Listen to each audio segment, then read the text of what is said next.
Yeah, we fly just like rockets in the sky. Yeah, we fly just like rockets in the sky. We take off, we blast off, we stay up, we lift off, we too high, can't catch up, we too high, can't catch up. Yeah, we fly. Yo, everybody, welcome to the Horse's Mouth Podcast. I'm your host, Robyn Gool. I'm enjoying cheese stick right now because it is WWE Backlash Day. So that means Domino's Pizza, Domino's Cheese Sticks, and Domino's Chicken. It's at every WWE pay-per-view event in the Gool home. I am joined by two phenomenal guests. First one down to the bottom of me is Ryan Anthony. You've seen him before on the last video where we talked about, I don't know why I threw up the peace sign. Where we talked about victory, top 10. Top 10 players. I thought it was appropriate. I don't know. Top 10 players all time. I ain't got a beater on, so I can't do the muscle thing. Yeah. To my left, even though on camera is my right, but to my left, we got the homie, the sports reporter on the show, my dog, Derrick Clyburn. Guys, talk to the folks. Starting with Ryan. Introduce yourself. You know what I'm saying? You know how to do, man. Tell everybody how you doing. Yo, y'all already know it's Ryan Anthony, or whatever. Y'all already know me, the guy, the voice of a generation. I would say the revolutionary, self-proclaimed, greatest person of all time. Yeah, something like that. And I'm a little 120 years old, so even though I smoke blacks. Beautiful, beautiful. Derrick. What's going on, man? I've been into watching these playoff games, locked in all the way in, so it's been some good basketball lately. I'm ready to talk about that. Backlash tonight. We ready? So it's cool. Let's get it going. Yes, sir. Let's jump right into basketball because we had some crazy NBA finishes lately, especially the one. I'm going to go ahead and bring up the highlights. Introducing the Denver Nuggets and the OKC Thunder. They played each other. This was their game 3. Series is tied 1-1. OKC beat Denver by like 50 last game. So they were coming into the Ball Arena in Mile High, Colorado. You know how they get down, where you can barely breathe, is what they say. But it's either for the 420 or it's because of the elevation. I don't know which one, but they say you can't breathe when you go play sports up there. But Denver went ahead. They finished the game in overtime. Honestly, it wasn't a great game for Jokić, but the other guys around him got it done. They ended up pulling it out. They closed. Once again, Derrick, we talked about this in previous videos. OKC has a huge meltdown, another huge meltdown in history. I mean, honestly, I don't know what's up with the NBA playoffs and guys blowing double-digit leads this year, but Derrick, man, tell me something, man. What happened in this game, bro? What was going on? And OKC was winning pretty much this whole game. I mean, they pretty much had control the whole game. In the second half, Denver, they came back a little bit, closed the lead. And then SGA, he had one of his worst games. He shot poorly. He wasn't, his usual self. Usually he getting 30. He had, I believe he ended the game under 20. So that was crazy to see. And then, like, the rest of his teammates had to step up. Like Jalen Williams had a good game, probably his best game in his playoff career. He had like 30, 32, I believe he had 32 points. Chet Holmgren played pretty well. I thought the role players did their job defensively, offensively, being in the right spots. But Denver, they're at home. They keep chipping away. You know how they get down. Championship experience. Jamal Murray, Aaron Gordon, Michael Porter Jr. stepped up with Jokić not having his best game. And they were able to keep it close at the end. And the crazy part about this is, so it's been 6 games they played. Well, 6 games going into this game. So in all 3 of the OKC wins, all their wins they've won by blowouts. So all their games they won blowouts. All the close games they played this year, Denver has won. So this goes to show how they've been a better closing team at the end of these games with their championship experience. Their players, Jokić, Jamal Murray, they've been there before. So, they get the better shots to generate more quality shots at the end of the game. SGA was taking shots over, contested shots over 2-3 players.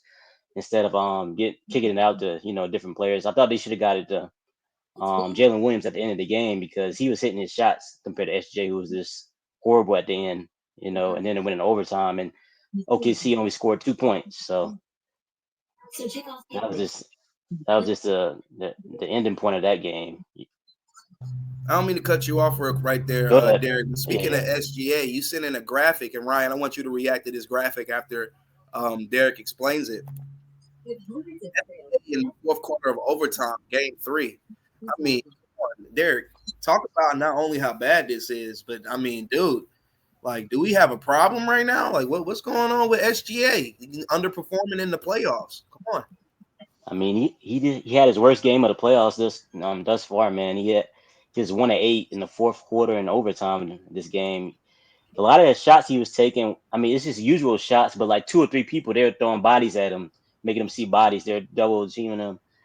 So I thought he should have been making the extra pass or passing it to the open man more. It was like he was just trying to, get it all by himself. I know he's the best player on the team. He's had an outstanding season, but when you're off, you gotta let your teammates have it. Whoever's hot, you gotta get it to him. He wasn't doing that. I felt like he was settling too much. And then 4 threes. I mean, 1 of 4 from 3. When his 3-point shot isn't hitting either, that doesn't help either. Because he settles for threes when he isn't able to get to his spots like he wants to. Like usually he's trying to get to the mid range or get to the basket. And they were throwing bodies at him, making him show bodies. So when he wasn't doing that, he had to settle for threes, and his shot wasn't falling. So that didn't help matters, and that cost him at the end.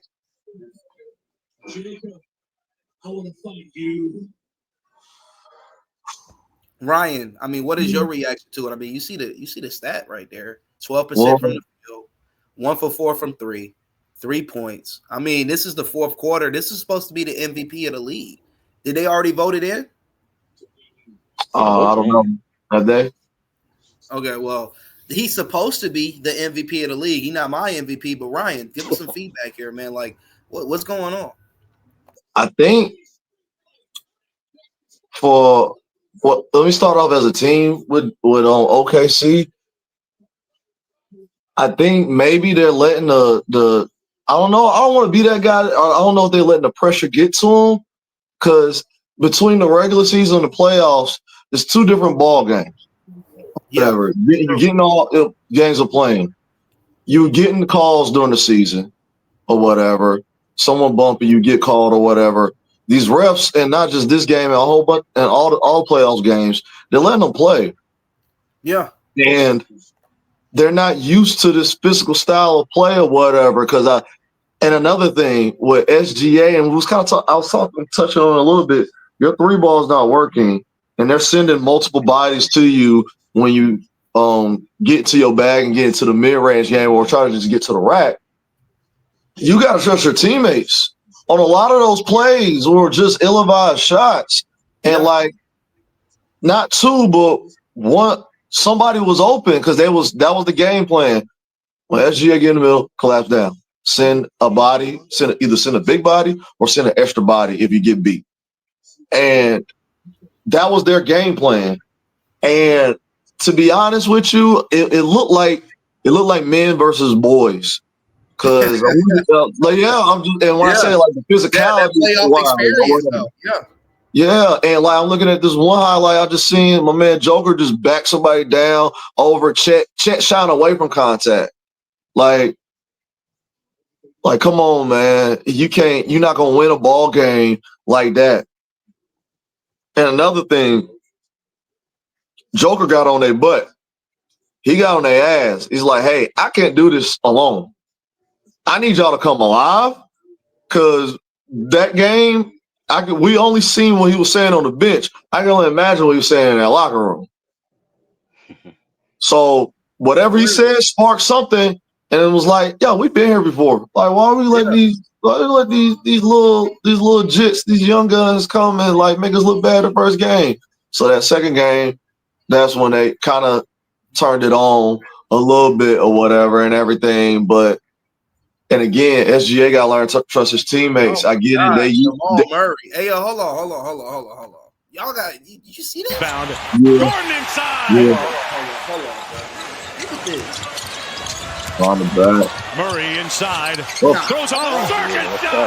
See, even with that, even with that, with Chet, he could have contested him. Yeah, he went up and under, but he was kind of going backwards. Why are you going backwards? I mean, you 7 foot. Just stick your hand straight up. Or if you ain't going for the ball, just stick your hand straight up and jump. Like, why are you jumping backwards, man? Like, come on, you 7 foot, dog. And he just went in there behind the back, got in the mixer, up and under. You was supposed to send that 5 rows up. Real, like dead ass. If they play like this, they might just get this one game from Denver, and might be a gentleman's sweep. Now, you said something interesting, and Derrick, this goes to another graphic you said. You said Jokić was getting in everybody like, hey, look, I can't do everything. I need you guys to show up. Speaking of not doing everything, Jokić did not have a great game. He didn't. You can even see last game he had a career low. Derrick, describe the graphic. I'm going to give a reaction, and then, Ryan, I want you to react to what I'm saying, because clearly, I mean, going to the past few videos, Derrick, that we spoke on, Jokić, it's always been career highs or setting a new record, blah, blah, blah. But right now is a career low. Is Jokić gassed? Is Jokić yelling at the guys because it's like, hey, look, if it's all going to be on me, I'm not going to end up having enough in the long run. Yeah. Obviously, the game plan is to stop Jokić. He's the best player in the league, number one option. So, OKC, they're giving him different looks. I mean, they're doubling him sometimes. Sometimes they might send 2, they might send 3, they might drop into a zone type of thing. But in this game, I just thought he was missing shots that he usually makes. But I mean, I thought that when they were double teaming, he was kind of like, he might have been rushing a little some of his passes. That's why he got a lot of these turnovers. And then, of course, it says he had the worst true shooting percentage in a playoff game, most turnovers, most missed threes, and second most missed shots in a playoff game. So he had a poor game, but they were still able to pull it out because of the way he's able to uplift his teammates, the confidence he gives them, like Ryan was talking about with his leadership getting on him in the previous game. But you saw Michael Porter Jr. had his best game of the series. Aaron Gordon's been playing outstanding. Jamal Murray, he stepped up at the end of the game with some big shots. And I thought that that's what helped them win this game. I thought that Russell Westbrook and Peyton Watson off the bench, they give their energy off the bench always helps. They're getting a lot of offensive rebounds, crashing the glass, doing the little things is helping his team stay in the game. When OKC was, winning early, they were able to, tap in and, help out defensively as well. So,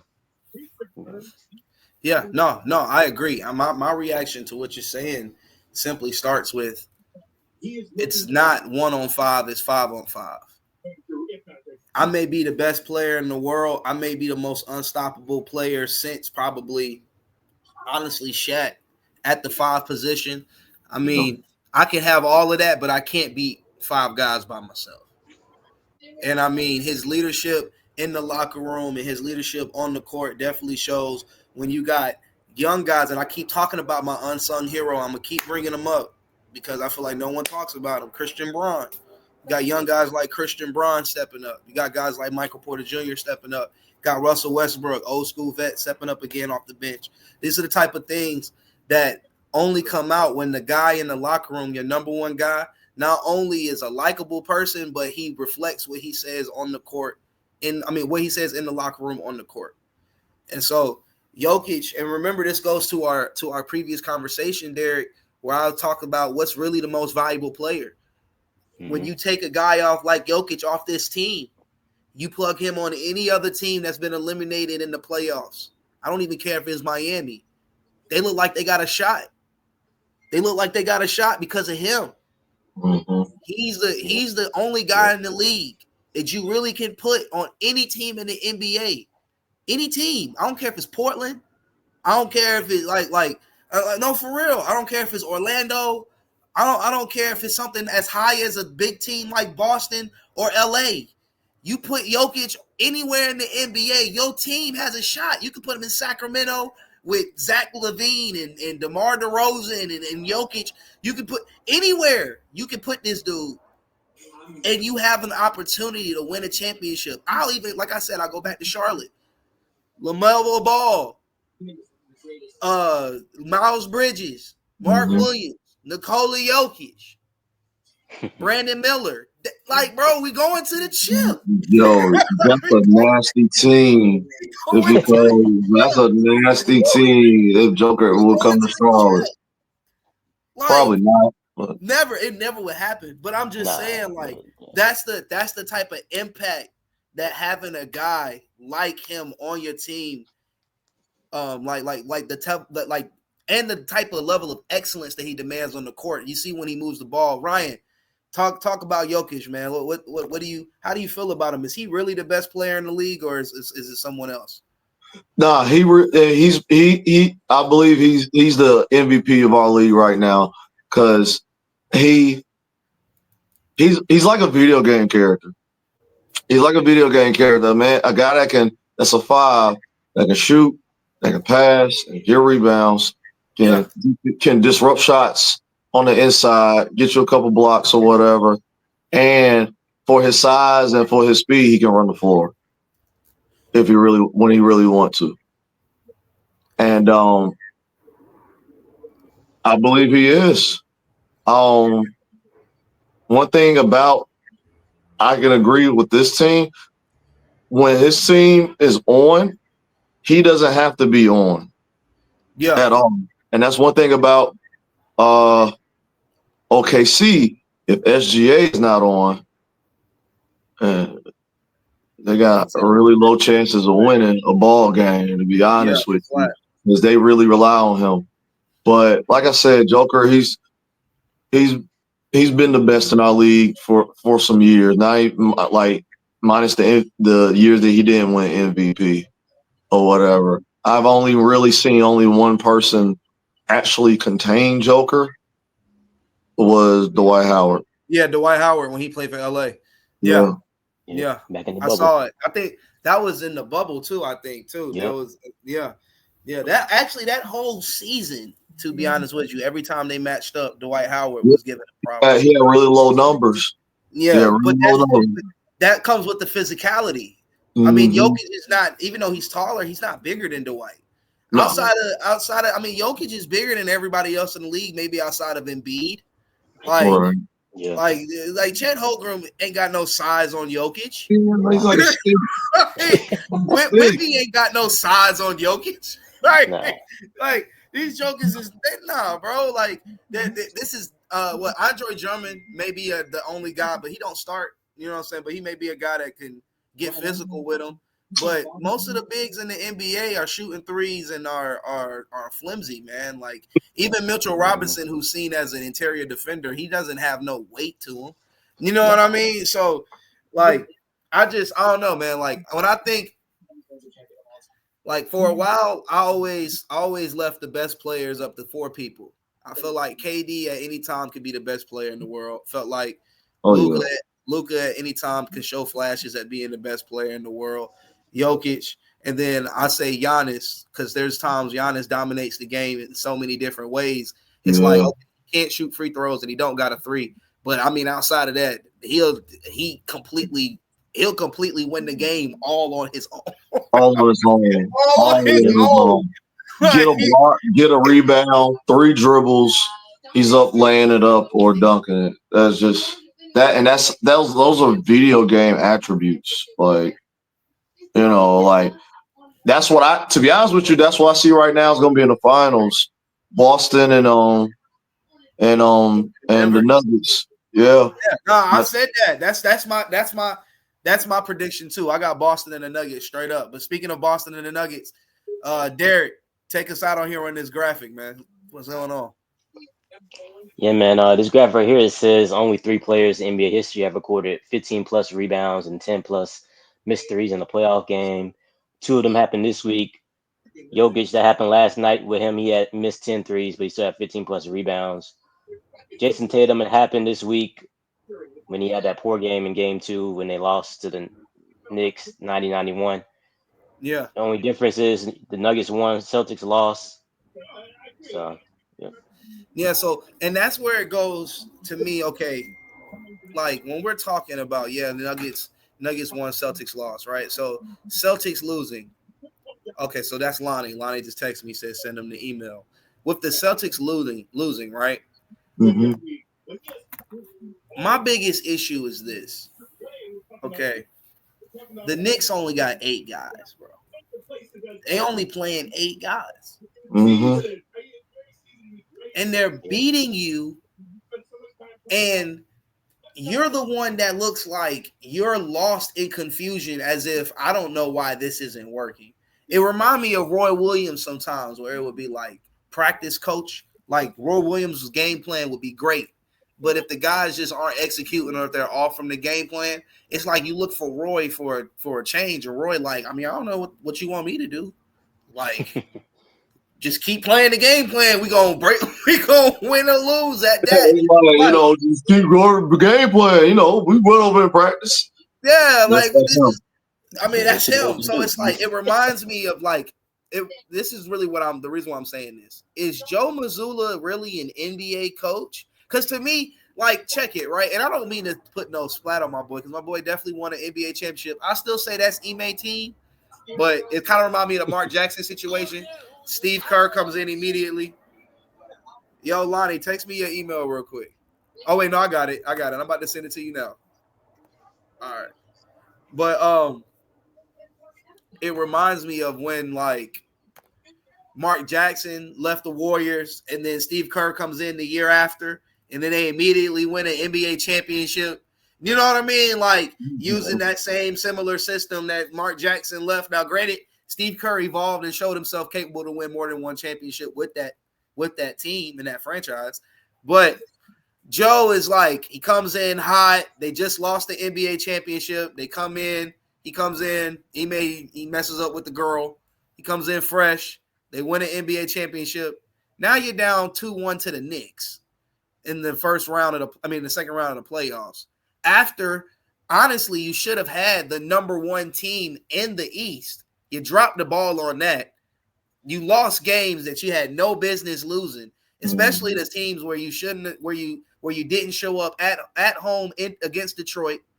And then there's times where you didn't show up against Milwaukee with no Dame Lillard, and you're losing games that should have had you at the number 1 seed. Is Joe Mazzulla really an NBA coach, guys, or is he still riding off of Ime's blessings? I believe he inherited a good team. It's a similar situation with Mark Jackson and how he built that team up and how he was a big part in putting that team together. And then they hired Steve Kerr. Like I said, but thing about Steve Kerr is actually a way better coach, I believe. Yeah, for sure. And I think that's why obviously they won those championships. But with this guy, he just inherited a really good team. Like, and they're so used to a certain style of coaching that they got with the other guy. But with him, it's just like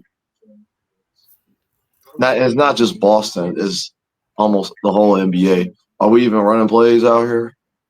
Like, are we?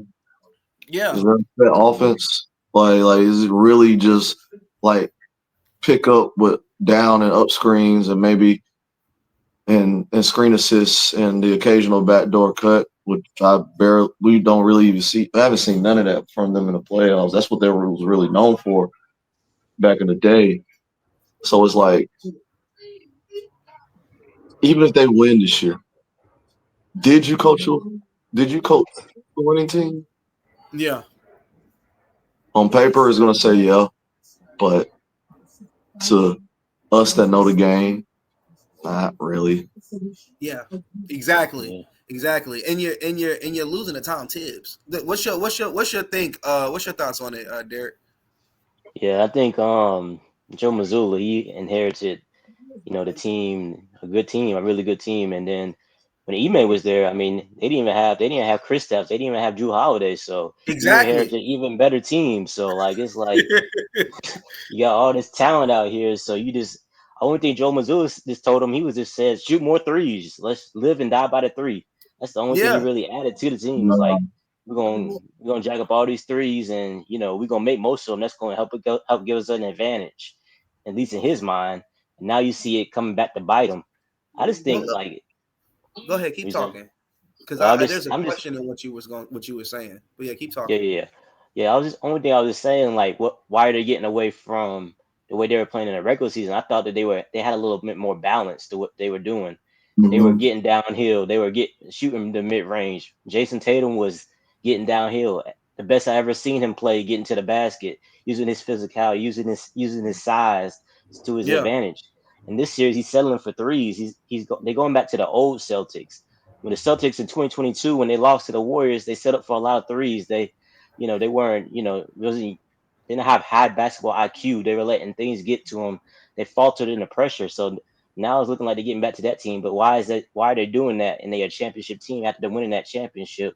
and That goes a lot to the and coaching, coaching that goes aspect. so what you're saying, how you're ending that goes into my Mm-hmm. question. Okay, so my Mm-hmm. question is Ime this, because you know how is Ime a likable coach, like a player's coach? Is he just a nice guy and all the guys like him and blah blah blah? And we like Ime. It doesn't seem like he comes off as the type of coach that comes in the locker room and is like, guys, hello. Like, we need to make some changes. Like, what the hell are you doing? Tatum, you're jacking up threes. Jaylen Brown, you're shooting way too much. Swing the ball. Derrick White's wide open. You're getting it to him too late now. He's shooting a contested three. No one, it doesn't seem like he's the type of dude. He doesn't give off Pat Riley type confidence in the locker room, or even I'll even say, man, like a Bobby Knight style Indiana Nope. coach Hell style. Like, no. I'm really getting Hell in. no. Like, he don't give off Nah. that. Like, nothing about him says I get buck with my players. You know what I mean? So Mm-hmm. like that's why I asked, is he really ready for the NBA? Because the NBA is so much about egos. And is Joe the type of coach that's saying, I mean, I know the guy's off, but if I tell him he's off and I yell at him, is he gonna, like, is that gonna affect his morale, and is that gonna bring the team down? Like, is he seems like the type of dude that thinks about all of that before making a decision, and then it seems like he's really passive aggressive, and that gives off college basketball to me more than it does NBA. You know what I mean? Like, Ryan, what do you think? Yeah. What I think, for one, like he ain't nowhere near Bobby Knight at all. He ain't nowhere near, like you said earlier. They like him. They're cool with him and everything. And he's like you say, he's a likable type of guy. But also, he doesn't really know how to turn the switch. Like, well, Phil Jackson kind of really didn't have to do that too many times. But like a Pat Riley or a Greg Popovich or whatever, I don't believe Yeah. he's not head coach material right now. Mm-hmm. And like I feel like he still need to sit as a couple more years as an assistant to really see someone that knows how to balance that. I'm cool with you in the locker room, but if you're playing like crap, I need you to get your shit together. I need you to, like, get out of your fucking head or whatever, and let's fucking go. Yeah. He ain't that type. He not. Nah. Like I I said, mean, maybe a couple more years as an assistant under somebody that is like that, and maybe he can, but he probably doesn't want to go back down to downgrade as an assistant or whatever. nah. Yeah, I think his philosophy is like I said, he live by the three, die by the three, man. I think, and then he's like, when he sees his guys out there shooting, he's probably just like, "Hey, we didn't hit our threes tonight. We've been shooting 40% all year. We just didn't hit our threes, and that's it." He's like, "We're gonna hit our threes. Like tonight, like today they hit 23. So he's like, "See, guys, see what I'm talking about?" He's gonna go in the interview, be like, "See, we made our threes tonight, so it's working." But it's like the game is different every single game, so you got to adjust to what's going on, what's happening in the game, what the defense is letting you do, allowing you to do. So sometimes you're not going to hit threes, so you have to go to something totally different, and you have the personnel to do it. So there's no excuse for him not to make any type of adjustments in that way. And that's my point. That's why I said it doesn't give off professional. Mm. What both of you guys said combined literally is my point. Because it's like Eric Spoelstra, if you give him this Boston roster, we sweep in New York right now. Yeah. Like, you know what I'm saying? It's not. It's like we're not putting up with none of this bull crap. And we playing way better defense. All these fast breaks, not using the shot clock. When we have a lead, we up 20, and we not playing like we have a lead. We shooting with 3 seconds running off the shot clock. For what? You know what I mean? Like, there's no motion offense. Like what is going on? People aren't getting back. Oh, we're up 20. I lost this a turnover, so I don't have to get back. We're up 20. Like, stuff like that. No one's getting on these guys. Like, it's like Joe Mazzulla, every time they show him on TV, he's got his hands on his hips. Like, I'm like, what are you doing? Like, and that's why I said it doesn't give off professional basketball already. But anyway, the Indiana Pacers played the Cleveland Cavaliers at home. They got scallywag. Low-key biting my words because I had Indiana winning in 5. Winning in 4. Now it looks like the Cleveland Cavaliers said, Rob, just like how you got Boston winning in 7, we're going to try to make this happen. Now, granted, I don't think they win the next game, but they definitely made some noise and said something. Derrick, what's your reaction to Cleveland not only closing out in Indiana, but doing it in emphatic fashion by blowing them out? Yeah. Yeah, this game was, I mean, it was a must win for the Cavs. I mean, they had to have this game because it was going to be a sweep otherwise, to me. I think the good thing was they got Darius Garland back. They got Evan Mobley back. They got DeAndre Hunter back, so they gave him a boost. I mean, they felt confident. They came in there. They, got back to what they've been doing great in the playoffs in the round 1, and then in the whole season, been playing great offensive basketball. They moved the ball around. I mean, their half-court offense has been the best in the league the whole year. So they've been getting back to that, getting everybody involved, moving the ball around. Donovan Mitchell was great. Had 40 points again, 43 points in this game, had 48 last game. So averaging 40 in this series, been going crazy, going nuts, getting into his bag. I mean, he, 3-pointer, all 3 levels, getting to the basket, mid-range, whatever you need, he giving it to you. And I just thought that everybody being there and everybody knowing what their role is helped out tremendously because, guys pressing in the other games. I don't know what they're doing. Ty Jerome shooting terribly. He shot 20 shots in one game. It's not your job, man. That's not what you do. Do your job. So, I mean, and everybody else, this makes everybody go back into their roles. Everybody knows what they got to do. Darius Garland came back, was great. I thought that Donovan Mitchell playing off the ball helped them take the pressure off a little bit. Evan Mobley, Jared Allen doing their job. I thought Darius Garland helped them get back in the pick and roll game, using that well. So, and then they just mauled, overwhelmed Pacers last night. I mean, the graphic right here says it all, fellas. Donovan Mitchell in the postseason, top 5 all-time in playoff points per game. Third most 50-point playoff games ever.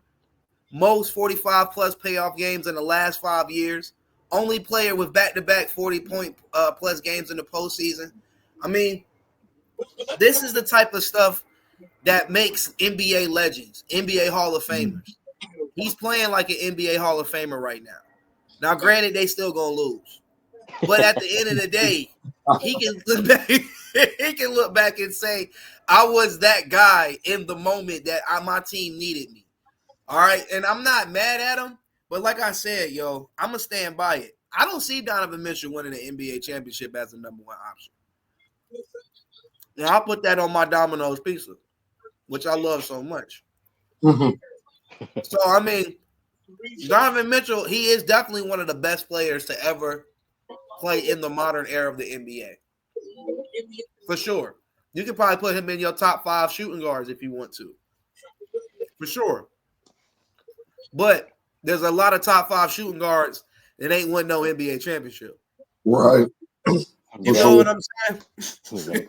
So, despite all of this greatness, which, Ryan, I'm going to let you talk about, and y'all can correct me if I'm wrong. If y'all think he'll win one, cool. But as competitive as the NBA is right now, I don't see it happening. What you think, Ryan? I will say this. This year, right now, as a number 1 option, this might be the closest he gets to winning a title as a number 1 option. Yep. I think he might I mean, they're still a young team, so who knows? But as the number one option, I don't see it happening or whatever. But like you said, he is one of the best guards in the modern era of NBA right now. And he had a monster game last game and even a better game. I just believe this game, Cleveland, they made a little bit they made more plays. They shot the ball a little bit better than what they did the last game or whatever, which was really close. It came down to the wire or whatever. I think they may have a chance this series. I feel like it's going 7 games though. I really do. I'm not saying they're going to win. Wow, 7? 7. They woke up. It's like a lot of these teams are waking up a little late now or whatever. And the teams that's not expected to win, they in the playoffs, they're taking advantage. They're taking advantage of the series where everybody has them losing. Derrick, your reaction. You see it going 7. I feel like you said that a few times. You felt like, despite Indiana taking those 2 games, you feel like it was still going 7. You even still think the Cavs will take it.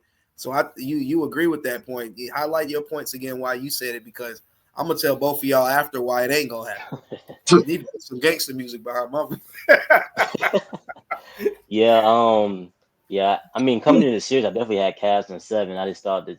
I mean, teams are like Cavs a little bit better on paper, I would say, but teams are kind of like evenly matched. Both great offensive teams, both do different things. Well, Indiana gets out in transition. The Cavs dominate in the half-court offense with their half-court offense. I think. As far as right now, I mean, the Cavs have to win in 7 because I don't see no other way they can win this series. I mean, they're not going to win 4 straight or whatever. But as far as going forward, it all depended on like Darius Garland and Evan Mobley's health to me, because when they didn't play in the first 2 games, that kind of like tilted the series. Even though the Pacers I thought played well in one of those games, I thought it was still going 7. I just thought that those 2 games, them not having Darius Garland, kind of hurt the Cavs. What they do, kind of put pressure on everybody else to do more than they thought they should have been doing. So yeah, I think it's still gonna go 7. I definitely think, of course, they got to get game 4. I think the Cavs to make this go 7. So yeah. big man Lonnie Love is in the building. Bati boy. It's right on time too. Guess what, guys? It's right on time, because even though we're gonna talk more about NBA, we done kind of overdid it, because it is time for Backlash. It is time to give our predictions. It is time to talk wrestling. It is time to talk about my champ, Randy Orton. No, that's my champ. That's my champ. They singing the national anthem right now. Shout out to the brother that they hired. Shout out WWE, showing love to brothers as always. When, you know what I'm saying, making brothers millionaires out here. Bring up the card for tonight. We got Penta versus Dominic Mysterio. We got Jacob Fatu in a fatal 4-way match defending his title against LA Knight, Drew McIntyre, Damian Priest. We got, to me, and you can quote me on this, the most irrelevant match on the card, Lyra Valkyria versus Becky Lynch. And then we got the most awkward matchup in probably WWE history. Pat McAfee is taking on Gunther. And then one last time, hopefully that's a lie, because WWE uses one last time for a lot of things. They said John Cena and The Rock was going to match up one time at WrestleMania. Ended up doing it almost like 3 times. But one last time, John Cena is going to defend his championship against Randy Orton in St. Louis. Guys, matchup predictions. Let's go ahead and talk, starting with Lonnie, since he's fresh in on the pod. Predictions. Who you got, man? Before I interrupt, can I interrupt before you say anything? Oh my God, I'm not gonna say no joke, bro. Damn. Look, let me interrupt.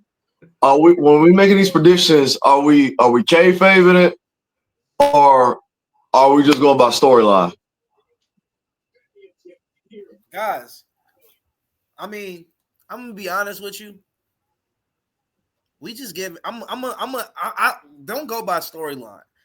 You know what I mean? Like I feel like we all know the story, so we all know who's gonna win because we know the story. We know it's a soap opera. You know what I mean? I'm hoping that the soap opera changes the script, but most likely it's just Backlash. You know what I mean? It's just Backlash. It's the B pay-per-view after WrestleMania, the pay-per-view that let you know that it's starting over. It's Backlash. You know what I'm saying? Like, so like we don't gotta talk story. We can talk fantasy. You know what I'm saying? But Lonnie, Penta, Mysterio, who winning and who's winning and why? Bro, I got Penta, and I think your boy, what's his brother? I think something's gonna happen, bro. It's either two ways, bro. Like I think Penta gonna win it. That's who I'm going for. But I think somebody from doggone what's your boy Mysterio from his clique, they're gonna come out. Judgment Day. Huh? Judgment Day. Yeah. I think somebody gonna come out and help him. But I'm going for Penta for that one. United States, bro, they gotta keep it. They gotta keep it on Fatu, bro. They gotta keep it on Fatu. He gonna win that. I got Becky Lynch. I got doggone that Gunther one, man. It's so irrelevant, man. I don't even know why they threw that thing in there, but it's so irrelevant. What? It's so serious? It's irrelevant, bro. Like, is it irrelevant? Yes, it's irrelevant. I think it's very relevant because once they announced that, once Pat challenged him, the viewership went up a little bit. Of course it would, because Pat has no business being in a ring with Gunther. So of course everybody's gonna be tuning in. What is the purpose? What is the purpose, Ryan? You just want to see a man with his doggone. I'm gonna save the joke for the end. I'm gonna save the joke. Say the joke. You just want to see Pat McAfee with his shirt off and Gunther in his drawers as usual. I think the ratings went up. The ratings went up. Soon as Pat McAfee the rating goes up. The ratings went up because all the LGBTQ people turned it on right with you to see Pat McAfee. Look at you smoking that black like you want to smoke something else. Hey, look. Bro, go ahead. Of course, I'm a root for my boy Randy Orton, but that's my favorite. I'm just being biased. So of course I'm a root for Randy, but I feel like something gonna pop off with that, like I don't feel like Cena wins clean. Yeah, like a relevant Travis Scotty gonna come out and start doggone. Fee. Yeah, like all you gonna hear is that. Like it's gonna be. Hell, the doggone first match is the fatal four-way right now. Yeah, yep. Speaking of that, we're gonna I'm gonna try to have some WWE audio playing in the background, lowly, for everyone in our audience to hear. While that match is going on, we're gonna look at some of the highlights and let everyone else give their opinion on what they think is gonna happen in Backlash.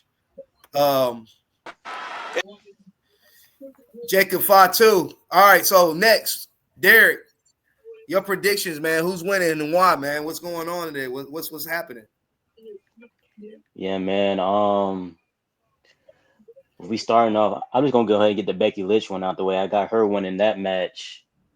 Let's see who else. Oh yeah. So I got Dominique winning his match against Penta. I think he's gonna keep the run going. He's on a high right now. He's going, wrestling pretty well right now. So I think he's going to win his match. Gunther, he should smash Pat McAfee, but, I don't know what's going to happen in that match. And then Randy, John Cena. I want Randy to win, but I think John Cena's going to win. Something crazy going to happen. He's not going to win clean, though. Somebody going to come interrupt the match, interfere into the match. So we'll see how that goes. Oh, yeah, no, for sure. for sure. Oh yeah, and I mean, Jacob Fatu, he's gonna retain United States. Gotta keep that run going for sure. For sure. as you're talking, McIntyre is making his way to the ring right now. He's looking like he's in one of the best shapes of his life. Yeah, Like he's out there, he's looking like he's out there ready to kill. To be honest, I'm gonna go ahead and give mine because I feel like everybody is gonna say the same thing about this United States Championship. I'm gonna say something different. Okay. I got the guy that's walking to the ring right now, taking everybody out with a claymore and walking away with this United States Championship. And I'll tell you why it's best for business. Okay. We need a Jacob Fatu versus Solo. Okay. I feel like with the bloodline falling apart, I think Solo comes in, does something out of jealousy to mess up Jacob Fatu. Drew McIntyre squeezes out a win, and we have the rivalry. The bloodline is now over. And Jacob Fatu versus Solo, we need that storyline. I love Jacob Fatu as a champ. I love the all gas, no brakes, man. I think it's awesome. But I think there's so much more we can do with the character to tell like his story and to really show his dominance that has nothing to do with him holding the title. Because, I mean, let's be honest with you. Don't nobody really give a damn about the United States Championship. Like it's cool and all. Like LA Knights had it for so long, and I totally forgot. Like I didn't. To be honest with you, I didn't care. Like the only time the United States Championship felt relevant is when MVP had it, and when John Cena went on that open challenge run. So I mean, Jacob Fatu, I think as a character without a title can do so much more with presence on the roster than out here just carrying it, just to hold it.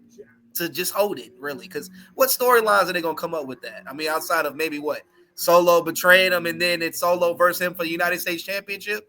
Nobody wants to see Solo as a United States champion. So I mean, like, what are we really doing here with the character? You know what I mean? So I got WWE writing it right, going ahead and fixing what they made a mistake on, letting Fatu be the man. And develop a solo career for him to actually take on something that means worth something, and that's the World Heavyweight Championship on SmackDown, which is what he really should be holding, to be honest with you.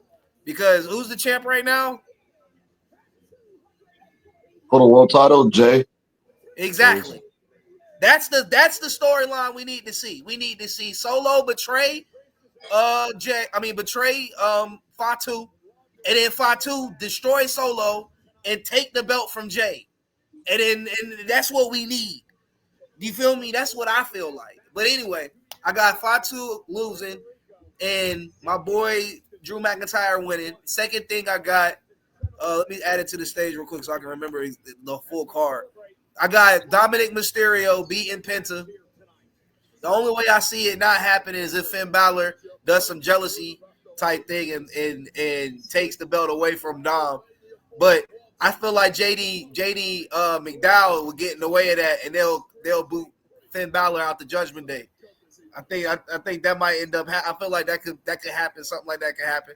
I feel like for some reason I know Becky Lynch is gonna lose, but something inside of me says Lyra Valkyria might retain, even though just like with the United States Championship. The women's Intercontinental Championship has been the most boring championship on television. I still don't even know why they created it. It has no purpose. It serves no purpose. Seems like the division is weak. I think that's why they brought Becky on to try to give it some type of relevancy. But because that's what they're doing, I can see Lyra retaining tonight to give a little shock factor, like, oh snap, she beat Becky. Maybe it's prestigious, and then they fight again, and then Becky takes it. And goes on a nice run with it. And then the man in me says Gunther is going to destroy Pat McAfee. Pat McAfee has no business in a WWE ring. To be honest with you, exactly. Like I don't see why he wants to risk his life doing something like this. But it's every man's dream to do it. I know it's my dream, but I wouldn't just throw myself against Gunther. Like that's just no. I'm sorry. Like scripted or no scripted, I'm just not taking those bumps. Not as no regular man. Like I'm just not doing it. And then I got Randy beating John Cena in St. Louis. I don't think it really will happen because I feel like Lonnie said, something weird gonna come out. Somebody's gonna come out and interfere. Could be The Rock. Could be anyone. I mean, it could be Paul Heyman and Seth Rollins and them jokers. Who knows what could happen? I just don't see Cena winning clean. Maybe a low blow. I don't know, but they're not gonna let Randy look weak in his hometown. So that's my predictions. Ryan, what you got? Well, I got I'm gonna start with the match that's about to start right now, or whatever. I got Jacob Fatu winning. Like Derrick said, he just got the title at WrestleMania. They not gonna make his reign short. Not just a couple months or just pretty much a little over a month and a half removed from WrestleMania. They not gonna make his reign that short. Because let's be honest, this is a good match, a fraction of what he was doing in the Indies. Now, if he was doing what he was doing in the Indies, he would be world champion right now, straight up. And that's straight up because the stuff I seen him and Penta had 3 matches in the Indies, and by far that's probably one of the best matches I ever seen in my life. If people watching this, go watch the matches. Oh my gosh! Jacob's a lot faster. He's a lot stronger. He's a lot more agile or whatever. But like I said, right now, they're pretty much telling him and Penta not to do this, not to do that, not to do this because we got to still build up our other talent. Yeah. No, I 1,000% agree. I think Jacob Fatu is a phenomenal talent. Damian Priest, he just hits LA Knight with a nice maneuver. He's running out, rolls out the ring. He's chasing. He jumps, hits a double X handle, flying double X handle on Jacob Fatu. Drags Jacob Fatu back into the ring. Jacob Fatu definitely gets back up. Other guys are circling. Now, let me ask you this, Ryan. And then you too, Lonnie, let me ask you this as well. If we already know that the WWE is pushing other talent, okay, let's say for an example, like right now, Jey Uso is being pushed heavily. He's got the Yeet movement going on.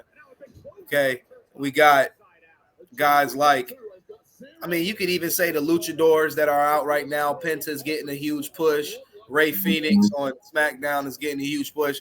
El Grande Americano, the best luchador in the history, is getting the greatest luchador ever. The greatest luchador to ever live. These guys are getting pushes, but I mean, is the WWE pushing the right guys right now? Are we getting what we need? You guys saw a whole bunch of releases that happened recently with Braun Strowman gone, and guys like, well, more girls than guys, to be honest with you. But girls like what's her name? Dakota Kai and what's the other one? Shayna Baszler. Girls are just, the WWE's cutting a lot of talent. People that were honestly getting pushes. Shayna Baszler, she just beat Ronda Rousey at WrestleMania. Felt like 3 years ago? Yeah. So I mean, these guys were getting pushes, and now they're going. Are the WWE pushing talent and fizzling it out? Like, are they not picking the right guys? What's going on? My thing is the people that they release. Let's be honest, were they really doing anything with them? I feel like they was just. I mean, yeah, they was getting ring time, but they wasn't really involved in any of the storylines at all, the main storylines or whatever. I feel like only maybe one person on that list that got released can probably go somewhere else and be a star, and that's Braun Strowman.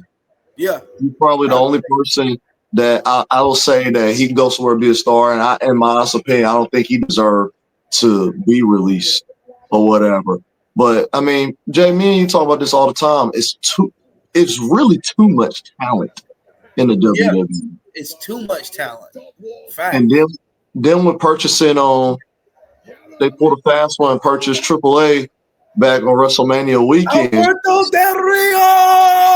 You know he's gonna want a crack at one of those main titles. And he need to get it too, because he's the best in-ring performer in that company the moment he got signed. I don't give a damn what nobody say. Alberto Del Rio is real in-ring talent. I don't care what no one say. I feel like he was done wrong. I feel like he was done dirty, like at his like. I just hope they do right by him this time. And I mean, shoot, WWE does cross promotion with TNA. Dolph Ziggler is in TNA. Yeah, maybe we might see another series of matches between them two. I would love to see that because Rio and Ziggler. Man, that would be great. Bro, they put on some of the best matches I've ever seen. Matches. The best. Dolph Ziggler's one of the best sellers in wrestling history. Oh yeah, for sure. For sure. Derrick, let me ask you this. Brian brought up a good point. With the talent acquisition from AAA, with TNA guys like the Hardy Boys, Dolph Ziggler, Joe Hendry, who's we actually just saw recently at WrestleMania. I mean, with the talent that WWE's bringing in, who knows what's next? I mean, honestly, I this is a rumor, but I saw on some WWE blog or wrestling blog, I think it's like Wrestle Sports Keto or something like that, that they're actually looking to acquire a Ring of Honor in the future as well. With them acquiring all this talent and stacking on all of this, all of these guys. Going back to my last question, who do they push? What titles mean something anymore? Like the AAA World Champion, does that hold any more weight now that it's a WWE belt? Like, do we are we bringing back belts to life like the Hardcore Championship, like the light? Oh, wait! But before you answer, hold on. Jacob Fatu off the top rope, Swanton bomb. They're going in. McIntyre. Yours is a delay. Yours is a delay. BFT from LA Knight. Priest with a choke slam, South of Heaven, I think is what it's called. Claymore. Everybody's popping out all the best. Hey, man, we might want to put a pin in this. Because they're going in. They're going crazy right now. This is a great match. This has definitely been awesome. Like, my boy Jacob Fatu literally just hit the finisher and got caught in the BFT. But anyway, Derrick, going back to my question, how does WWE keep these guys relevant? All these big names that they have, and what titles mean something now, and what titles don't? Yeah, man. I mean, the WWE title is always going to mean more, I think, just because it's their titles. But I guess they'll do like a little kind of like an implement, like bring people in to face different wrestlers that's already in WWE just to keep them relevant, I guess. I mean, we want to see some people, like you said, Alberto. I mean, Dolph Ziggler. We'd love to see the Hardy Boys again, of course. But I think they're pushing who they want to push. I mean, once this John Cena, whatever, farewell tour or whatever they got going on with him is done, they can start really pushing some other people, I think. I think that will help out with pushing up the younger talent, even making more, giving other individuals more opportunities to do some things. But I mean, Joe Hendry's been getting pushed a little bit. I mean, so we've seen him. So I'm sure Alberto will see him eventually on TV, see what they got going on with him. But I mean, they got to be able to balance and use everybody. I mean, they're acquiring all this talent. We want to see. I mean, more. We shouldn't be seeing certain. It shouldn't be bad matches or on like pay-per-views or anything like that. As far as I'm concerned, with all the talent they have. No, I agree. Oh, Drew McIntyre, boom, with a Claymore on the LA Knight. Ooh. He goes for the cover. 1, 2. Oh, yo, Jay, I think yours is a delay. I think it's a delay. Yeah, I'm about to say I'm a little bit ahead too. I'm a little bit. Yeah. I'm watching it on the phone. I got it playing from the phone, and then you got it faster than the phone is. The phone might not be live. No, it says it's live. That's what I'm saying. I think it might be a delay. Yeah, I'm delaying. Yeah, because right now Fatu and LA Knight is in the ring going crazy right now. Yeah. I think you might be picked up. But yo, Lonnie, let me ask you, bro. Everybody's been talking about the WWE NXT Divas division. It's been the topic of discussion for the last few pay-per-views, especially at Stand and Deliver, where they said that the women put on such a show, it needed to be written about. You know, with the WWE having their top girls right now, you got Io Sky, she's still the champ. You got Bianca Belair, she's out with a finger injury, but everybody knows she's top dog. Stephanie, you say what, bro? What's her name? Stephanie. What's the girl with the horns? Stephanie. The NXT champion. Yeah, she's crazy. Hey, she like that, bro. She like that, bro. I was like, who is this? Like, she's like that, bro. And then, like, bro, it's a lot of talent coming up in the NXT, like, way more than when we was, like, growing up, me and Ryan growing up. So, like, it's like, god damn. It's a lot, bro. Like, and, like, what's your boy name? Carmelo Hayes, bro. When I think about when he came into, like... Oh, shoot. McIntyre. What is he about to do? Oh, my man, Ryan, cut you off. But it got David Priest and McIntyre outside. It looked like somebody was about to go through a table. Who's that? Eye gouge? Yeah. Hold on, what's going on? Might hit him with that razor's edge or that. Hold on. Stop for heaven. Uh-oh. Through the table. Got it. Boom. Goodness gracious. But yeah, Lonnie, back to your point. Yeah. Yeah, bro. Like, I don't know what they plan on doing. They're gonna have to, like, it's a reason why they acquired that AAA brand. Like, they're gonna have to do like that luchador aspect because, like, Penta, Rey Mysterio, all them boys, like, it's so much talent, bro. Like, it's god damn. It's too much talent, bro. Like, it's just when you release Braun Strowman, like, any of these other names I can see and I can understand why, but like Braun Strowman, bro. Not Apollo, what's his name? Apollo Crews. Not Apollo Crews. not that like Braun Strowman, bro. Not the little two guys that Ryan look up to, the little fucking sassy boys. with them cross-dressing names, boy, like, not them. I mean, Braun Strowman, with him being gone, Omos is now the only giant left active on the WWE roster. But Omos was in Japan wrestling. He was the champ in Japan. He was a tag team champion in Japan past like month and a half. But they called him back over. I would have pushed Braun Strowman, bro. I would have pushed Braun Strowman, but hey, have y'all checked out the WWE? I mean, I'm gonna argue this though. They felt like they pushed him hard though. Oh shit, Solo. Have y'all checked out the WWE? Oh, here goes Solo. Look who's here. I think I get my prediction. Solo about to betray Solo tonight. I mean, Solo about to betray Jacob tonight. Oh, who is this? Is that Zilla? Oh, who is this? Who's this motherfucker? Who is this? Oh, that's Jeff Cobb. Oh, I thought this was Zilla.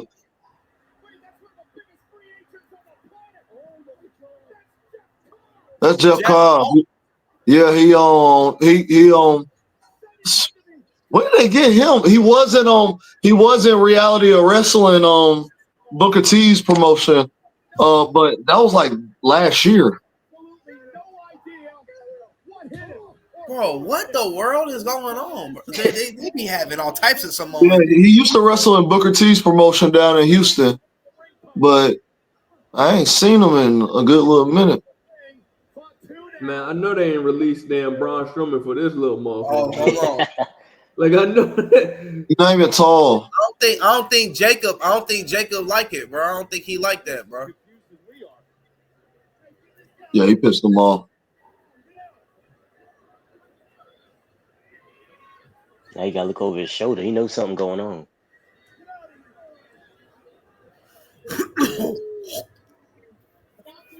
Boom. Dang. Well, the damage has been done by that man. And now Jacob Fatu is Oh yeah. Hey, that's it. Yeah, that's it. That's it. 1, 2, 3. Jacob Fatu. Yep.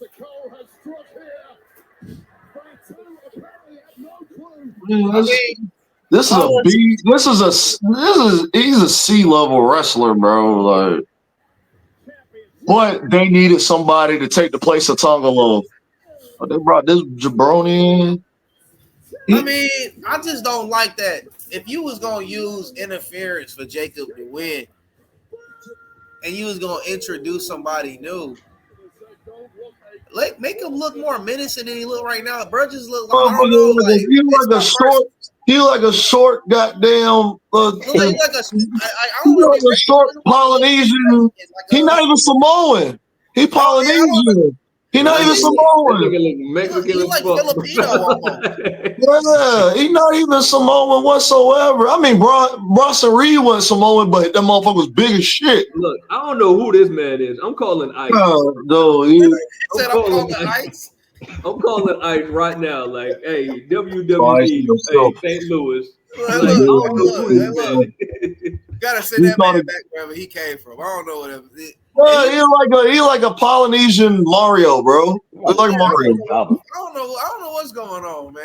I'm not a fan of him already. I think Jacob don't know what's going on either. Like what the fuck?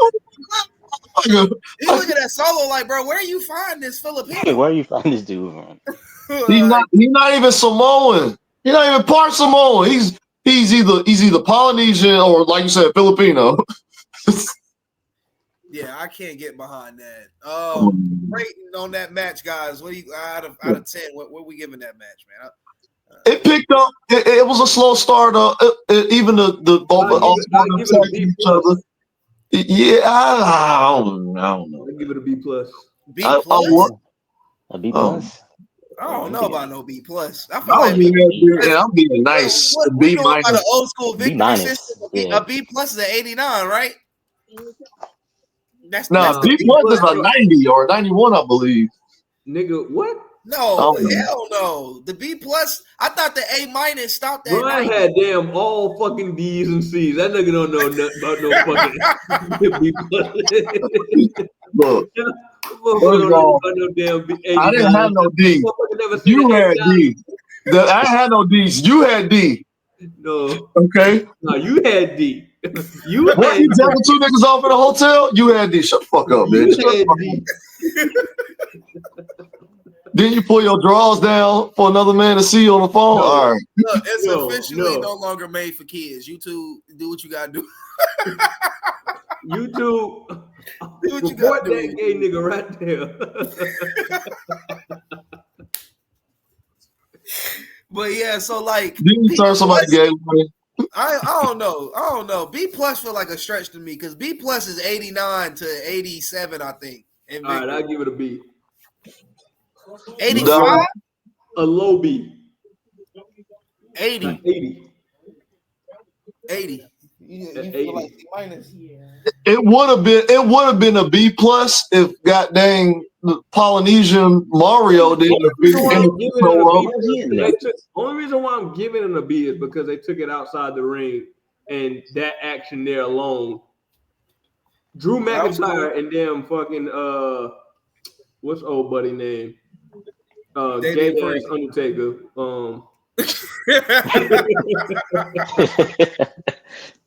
Puerto Rican Undertaker. What's your name of your cat, Ryan? Damian Priest. Yeah, Damian Priest. You wouldn't name him a gay ass name. Damian Priest is a dope ass name. What are you talking about? Listen, you know what a gay ass name is? Lonnie Lover 87 Men. Lonnie Lover 87 Men is a gay name. What kind of name is it? What kind of name is Flow State? Bro, y'all be Flow That's how I know you're not tapped in. That's how I know you're not tapped the fuck in. You don't know what flow state is. See, yeah, I expected it from coming from a guy that had dog piles and footballs and Mr. Moore was running down the sideline. That's how I know you're not tapped in. That's how I know you're always thinking about dick. That's how I know. Who posted something about some gay shit and laughed at it? Only gay. Nigga, that was you. Yo, so Lonnie got booked in Mexico wrestling, and it looked just like Lonnie. It looked just like Lonnie. And I had to take a double take. I was like, is that Lonnie? No, that ain't Lonnie. Wait, it is Lonnie. That's funny. Gay training wrestler. If you go look at my page, people, you'll see it. You'll see it. Man, look, I'm gonna keep it 4,000. We got the next match: Becky Lynch versus Lyra Valkyria. It's the most uninteresting match, not because it's two women wrestling, because I actually enjoy women wrestling, but I just don't know what the hell's going on. I don't get why this belt was created. I think the WWE Tag Team division for women is weak. I think that the Intercontinental Championship division is weak, and I don't think bringing Becky Lynch out of maternal leave changes that. Like, there's Becky needs to be fighting for a title that's relevant. Like, she's the man, okay? She doesn't need to be fighting for something that they haven't. They've tried to put it. They tried to put Lyra against a lot of competitors, and the belt still doesn't. People still ask like, who is she? So like for real, like so like guys, like should the WWE just go ahead and abandon this title?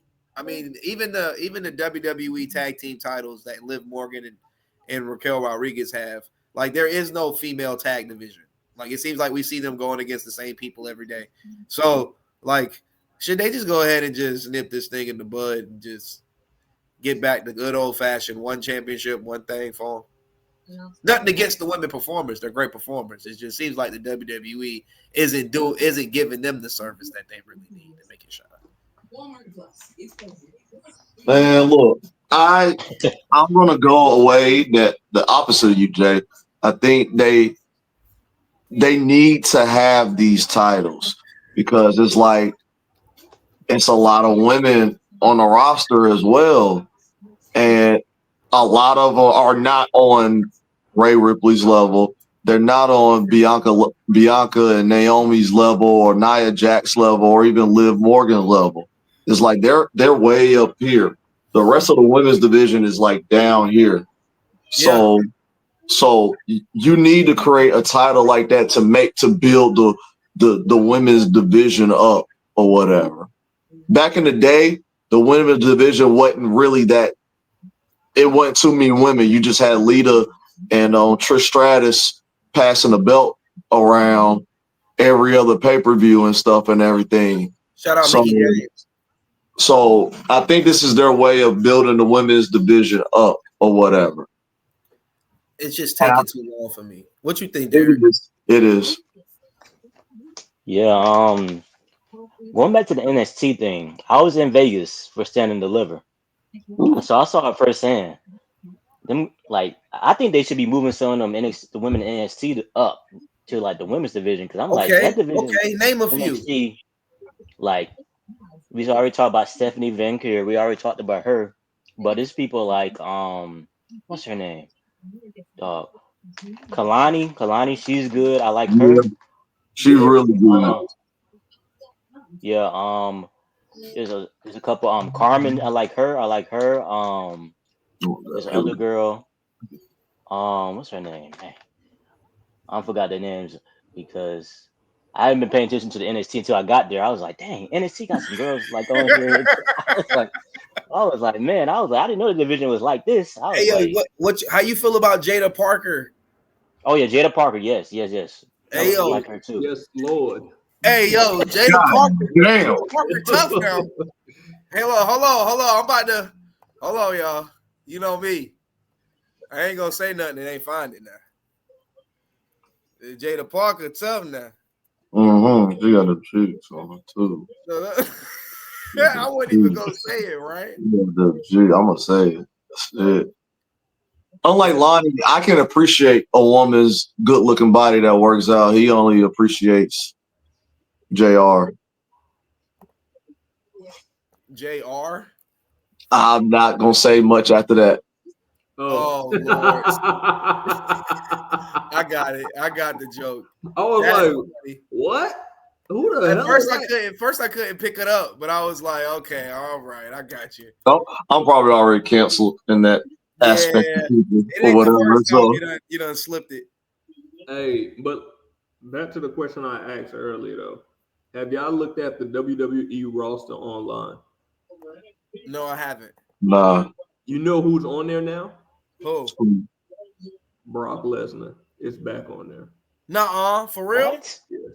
I read an article about that the other day. I was like, oh Wait, shit. for real? Hold on, I'm about to go on the roster right now. Brock Lesnar is back on there. That's why I said, like, if anything with this match, bro, like for the WWE title, I think it's gonna be Brock Lesnar versus John He Cena. is on here. Yeah. I ain't gonna lie. Shoot. It might Oh, be. yeah, he's back. I think when it comes to the main event, either two things gonna happen. Cody gonna come back and interfere and help his mentor get the title, or we're gonna see that skull tattoo appear on the Triton time. Hey, you know what's predictable though? Like, you got Paul Heyman, got Seth Rollins. Yeah. What's your boy name? Braun Breaker. Braun Breaker. Ooh. The third one, Brock Lesnar. Brock Lesnar. Only problem with that is they trying to give Seth the WWE belt, and I don't see Brock letting Seth hold that belt with him around. Like, Yeah. No. Brock might be. If he come back, they putting the title on him. It's just that's what I'm saying. Like, they Brock. got to put it back. Like, it's Brock, and it's Brock Lesnar, bro. And on top of that, you gotta go by his demands. He gonna be like Mayweather at this point. I'm only showing up to major towns. I'm not wrestling, and I'm only wrestling for main pay-per-views. Yeah, and it's always for the belt. That's it. That's it. Yeah. No, I think honestly, I take it a step further. I'm not even showing up to major towns for real. I'm doing all my promos via satellite. From Canada. From Canada. And I'm letting everybody know where I'm stopping by to take the belt from John Cena. Oh yeah, and hunting season is over now in Canada. Hunting season is over, so we might see him real soon. All right, look, keeping up with what's going on in the pay-per-view, Lyra Valkyria and Becky Lynch, the match has started right now. Becky Lynch is taunting Lyra, letting everybody know why she's the man. I'm trying my best to just give the pay-by-play, even though I don't care about this match. Jada Parker, she's fine as hell. And Roxanne Perez, yep. She tough too. And there's another girl that just came from TNA that's on that was in that Fatal 4-Way for the title. She kind of got the muscles. I can't remember shorty name. Oh yeah, Jordan Grace. Grace. She is so fucking athletic, bro. Like, she tough. She look good too. Hey, Shawn Michaels know what he's doing with that division down there now. Oh yeah. They don't call him the Heartbreak Kid for no reason now. He got some Johns in that Diva division. I ain't gonna lie, they got this one black kid down at NXT. Derek might know who I'm talking about. I can't remember his last name. The 20-year-old kid. Talking about Javon Evans. Javon Evans. Yeah, that motherfucker good, bro. Nice. He is so good. Hey, I see him. Man, nah. It won't be a matter of time. They will have no choice. They gotta bring him up. What's the champion name now, bro? Trick Williams. Not Trick Williams. No, it's Obi. Hobo. I Yeah. see them three going like them three belong in like on a roster ASAP. I can see But them. not right now though. Lonnie is too stacked. If they put them in right now, they just gonna get swallowed. Yeah, It's too much going they're gonna on. be another. They're gonna end up like Carmelo Hayes. Yeah, like I Yeah, saw they brought Carmelo Carmelo, Hayes. but Carmelo they had to bring Carmelo Hayes up because he was getting a big pop. Anytime any arena that they showed up to in NXT. I remember when it came to Charlotte last year. Everybody talking about Carmelo. I mean, when it came to Charlotte, about 2 years ago. Yeah, the NXT Vengeance. Uh-huh. I was there. Bro, everybody Carmelo. That's all they was talking about. I forget this. Like Charlotte's a wrestling town, or North Carolina's a wrestling state, or whatever, and everything. And he was all up and down here throughout the Indies, or whatever. I think on Rayhan, he wrestled on the same card, if I'm not mistaken, back in the day. If I'm not mistaken. But I mean, look, but I feel like Carmelo definitely not being used right. Like if I was WWE, I'd be trying to find a way to pair him up with a tag team partner and put the belts on him. You know what I'm saying, or something like that. Yeah. I mean, I get New Day had to save the tag division. I was one of the people that said thank God for the New Day. Like when they won, I was one of the people that said it because the War Raiders, they're cool in the ring and all as far as being vicious, but they boring as hell. I don't care what no one says. They boring as hell. So it's so good that the WWE does seem to know what it's doing with its mid division. I don't like that Drew McIntyre and Damian Priest took each other out of the match and make it seem like they still got like this longevity rivalry going on. Like they need to go ahead and squash that. Them jokers been having this little back and forth. Yeah, like it's time to move on. But they just need to allow old titles that hold weight in name to just come back to life, like the European title or the hardcore title or the light heavyweight championship. And it's all fixed. Everything is fixed just like that. Like literally, like they got the speed championship and I think they say El Grande Americano is the speed champion right now. And like had the 24/7 championship. Nobody give a damn about that, man. That don't mean I actually like the only time I really like the 24/7 title is when what's your boy? What's his name? R-Truth when he had it. Yeah, that's when it was entertaining to me. That's when it was entertaining to me when R-Truth had it. Stupid to me. Or whatever. You just walking. You just walking, you get hit, the dude pin you 1, 2, 3, you done lost it. I just thought that was just so dumb. Like I thought they gonna do that 24-hour joint, let it be for the hardcore title. Like let's bring back the in the hotel rooms. Dudes be walking down the hallway, get hit with a trash can. Yeah, in the airport. In the airport, in the rental car place, like at the restaurant, like bring that back, like for real. Yeah. But that maybe they not bringing it back because it don't fit with the narrative of how America's like entertainment is going on right now. Like maybe that might be too much. But as far it's better than putting that makeshift shit on Travis Scott. It's better than doing that shit. Like, come on, man. That shit pissed me off every time I see Travis Scott on a WWE live show. It just pisses me off that you ain't gotta like go through like even paying your dues as a celebrity. Like Speed, he paying his dues as a celebrity. That's how it was. You actually taking bumps or whatever. I would rather Speed have that title. No, I feel that. Speed is like the biggest streamer in the world right now, so it's like he busy. Speaking of celebrities turning into wrestlers, how y'all feel about Logan Paul right now? I feel like he needs to have a world title shot.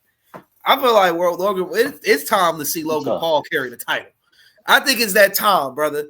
I mean, he's charismatic. He's great on the mic. The crowd hates him as a heel. They can't stand him. And that's everything you need in a heel character is for the crowd to hate you. I hate when you got heels that come off as faces, like the Undertaker did for so long. Like Undertaker's supposed to be the scariest heel in the business, but everybody love him so much. He'll say, "I'm coming to put you in the grave," and everybody's cheering for it. It's like, but Logan Paul has real heat. Now he don't got Dominic Mysterio level heat. I don't think I've ever seen. I don't think nobody's ever had Dominic Mysterio. No one's ever got that much heat ever in wrestling history more than Dom. Like maybe I'll say that one time when Hulk Hogan went NWO for the first time when he betrayed. He went from the red and yellow to the black and white. I think that first moment might have been outside of that. No one carrying heat like Dom. Like Dom, I went to Austin, Texas to see Raw, and Dom was talking. He couldn't even get a word out, bro. It was so loud in there, bro. Like the boos was so loud, it was hurting my ears, okay? Like I was like, bro, like they really don't let this man talk. Lyra Valkyria hits Becky Lynch with her finisher. Becky Lynch kicks out. This match is lame. I'm gonna go ahead and give it a F.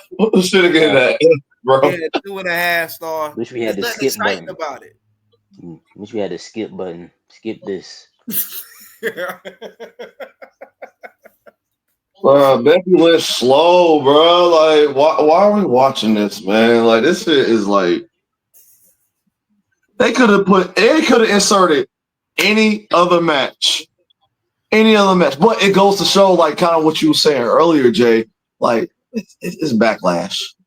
Now, if it was Backlash, like, you know, back in 2022, WrestleMania Backlash, that's different. That Backlash was really good, but this is just it's like it's really like what I just heard in my corner of my ear. It's the pairing. Like the pairing just isn't hitting. Like the match, I feel like if you're there, you're forced to watch it, so it may feel like it's a level of entertaining. But bro, she got that pinch.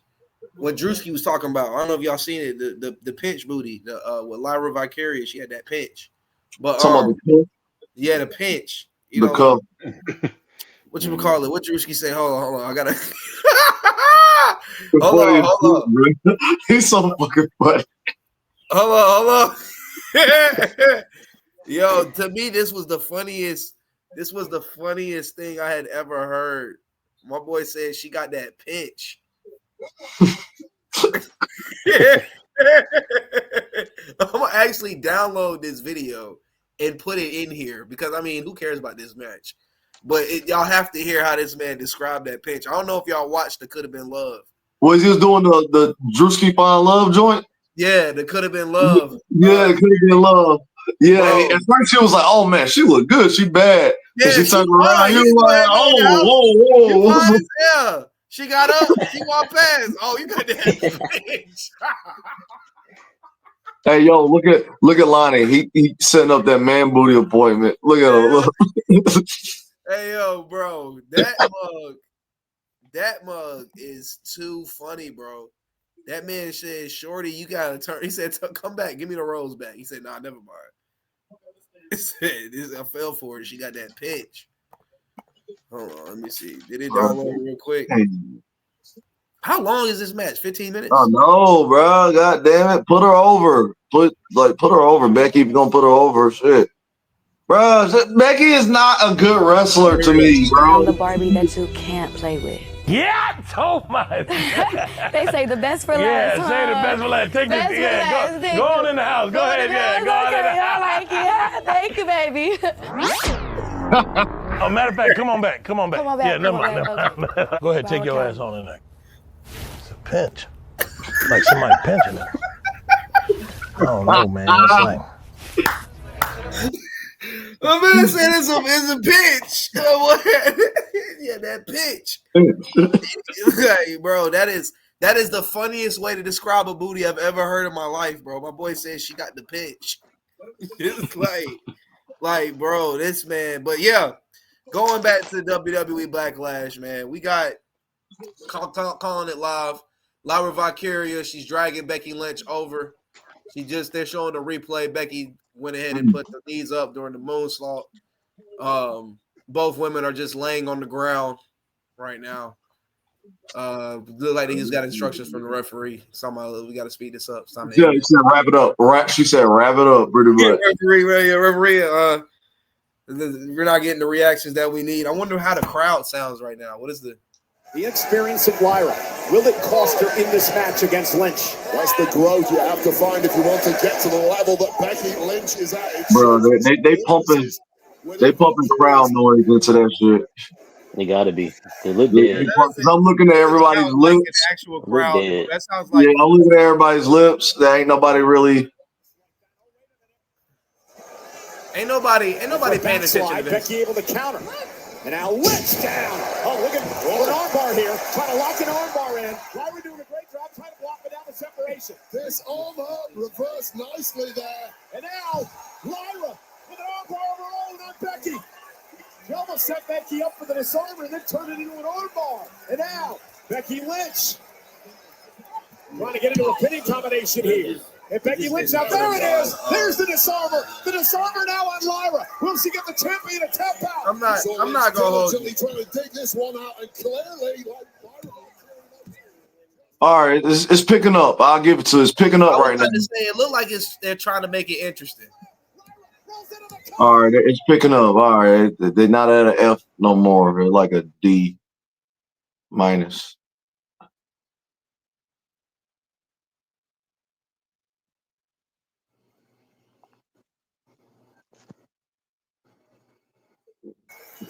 Crowd really going mild right now. Like the crowd trying to show some love.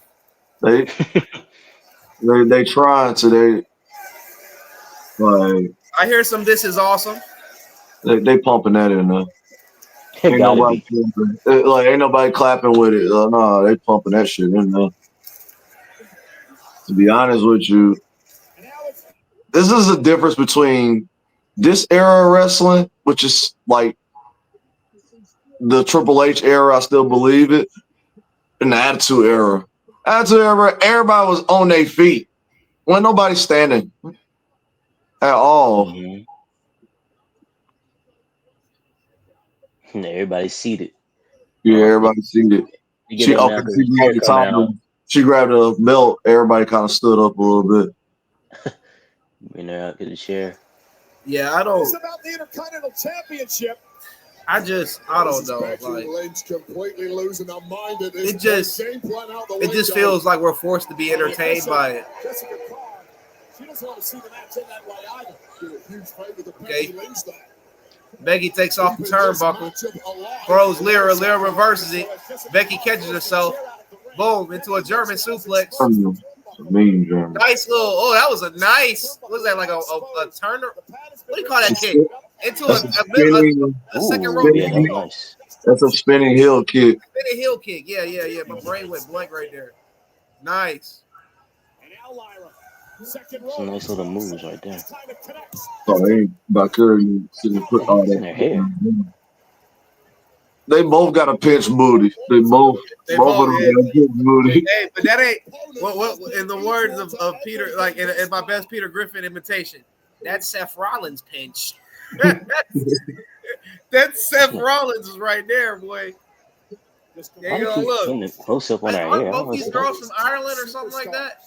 Yeah, she's from Ireland. At this point, you know you've dropped your best shots. Oh, dang. And it's not being I think she was supposed to hit the top turnbuckle, but she hit the middle. It passed right into a panel slam.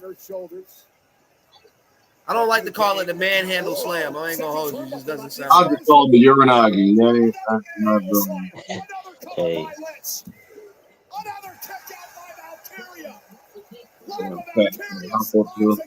And Becky Lynch is beside herself. Valkyria is showing the world just. Can we ask for? Can we sign a petition for Charlotte Flair's retirement? In fact, I'm gonna see if I can find a Charlotte Flair graphic. How she been looking lately? This is not even. I know she catching a stray right now, but she just looked like she need to be on an IV for nutrients. Oh, let me see if I can. Let me see if I can find this clip of her real quick. Oh. Count, bitch.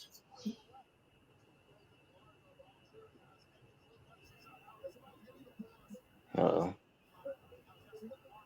Bitch can't even count fast. See, those women wrestling for you. This match too long. This has been going on too long. Pleading with them. Hurry the shit up.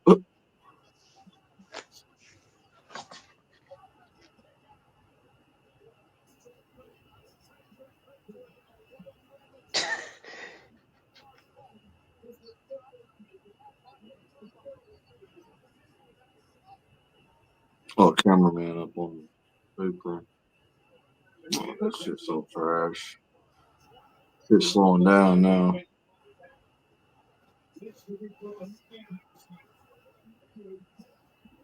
End this now.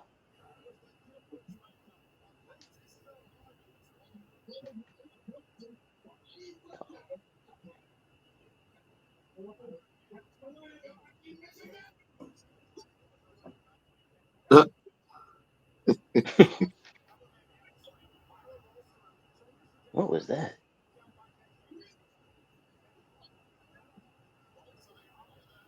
Lyra retains is the update of the match. Becky Lynch is not happy about it.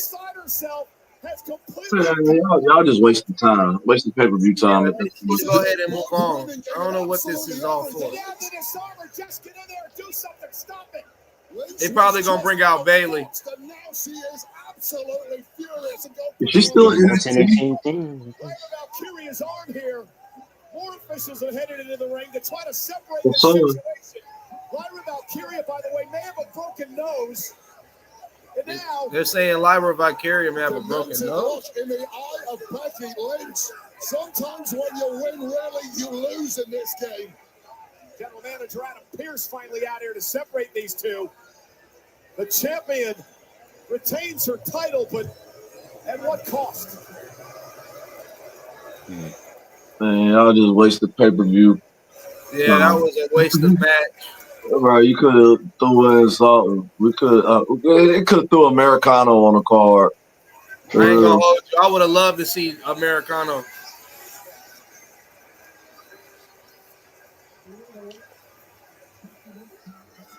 Someone had a sign that said, "Sold my car for the seat." It's like, you goddamn did the wrong thing. It was a wrong pay-per-view to do that. You want your money back now. I know you want his money back. You sold your car? From both your car back, it just exploded in the final moments there. All right, come on, let's get to the good shit. I got Pat McAfee winning, bro. You say you got McAfee winning? Yeah, I got something telling me Pat McAfee gonna get that dub. I don't know what it is. Yeah, bro, Lonnie, please educate this man, bro. I don't know what's going on. It's WWE, dog. It's too much come on. That's all it is, Jay. That's all it is. You gotta understand. I went back and looked at Pat McAfee's first match at NXT.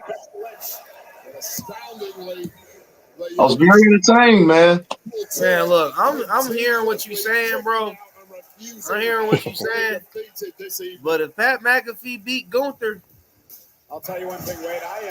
I'm just gonna be really. I'm gonna get a whole pay-per-view a C without even watching the main event. Oh, come on! Even if it's like a good ass match, I don't give a damn.